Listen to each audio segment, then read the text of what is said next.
देश में और इस देश में है। इसने अपनी मंशा लोकसभा चुनाव के पहले ही जारी कर दिया था, आप सब जानते भी हैं। इन्होंने कहा था कि अगर हम 400 के पार जीत गए तो बाबा साहब के संविधान को बदलने का काम करेंगे। वो चीज आपको 2024 में ही दिखाई पड़ी।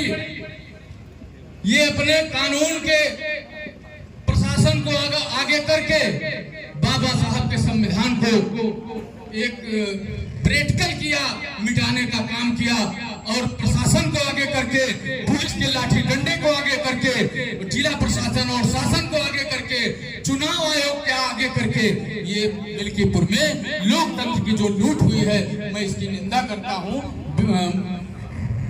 और मैं आपसे कहना चाहता हूं कि जो लूट हुई है ये समाजवादी पार्टी की हार नहीं है। आपके वोटों से और हमारे समाजवादी पार्टी के समर्थक, समाजवादी पार्टी के पदाधिकारी, समाजवादी पार्टी के बढ़ चढ़ करके बूथों पर हिस्सा लेकर के जो ये 85,000 वोट मिला है, ये आपकी जीत है, जनता की जीत है।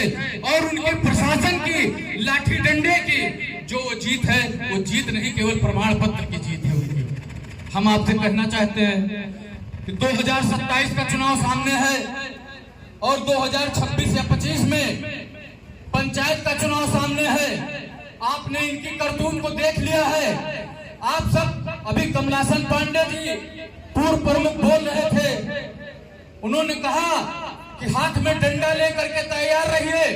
अगर आपको 27 में माननीय अखिलेश यादव जी की और माननीय अवधेश प्रसाद जी की और समाजवादी पार्टी की अगर सरकार बनाना है तो इनसे बदला लेने के लिए, इनको जवाब देने के लिए एक हाथ में डंडा और दूसरे हाथ में बटन, साइकिल का बटन होना चाहिए, तब आप ये कहीं जाकर के कर पाएंगे। ये गुंडों, मक्कारों, बेईमानों की सरकार है। इसमें एक स्टूल मंत्री है, वो बार बार कहते हैं कि समाजवादी पार्टी की जब सरकार थी तो समाजवादी पार्टी के गुंडे सरकार चलाया करते थे।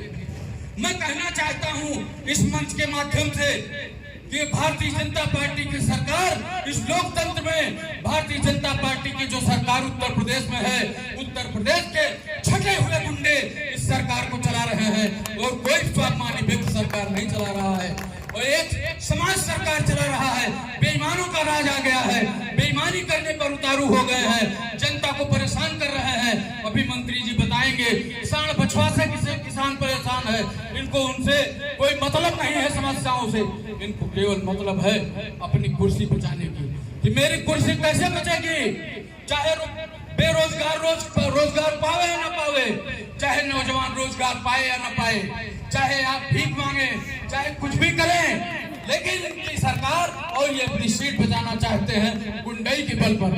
मैं ज्यादा बात नहीं करूंगा, केवल एक निवेदन, अनुरोध आपसे पुनः करना चाहता हूं कि अगर आप अपने जमीन को बचाना चाहते हैं, लोकतंत्र को बचाना चाहते हैं, अगर पंचायत में जो माननीय नेताजी ने आरक्षण दिया था उसको बचाना चाहते हैं, तो इनको मुंह से बात मत करिए, डंडे से बात करिए। आपके यहाँ अगर कोई आए उसको खदेड़ने का काम कीजिए। जब तक आप मजबूत लड़ाई नहीं लड़ोगे, इनसे लड़ नहीं सकते हो। ये तो संविधान हटाना चाहते हैं। मैं ये आपसे कहना चाहता हूँ कि आप तैयार हो जाइए।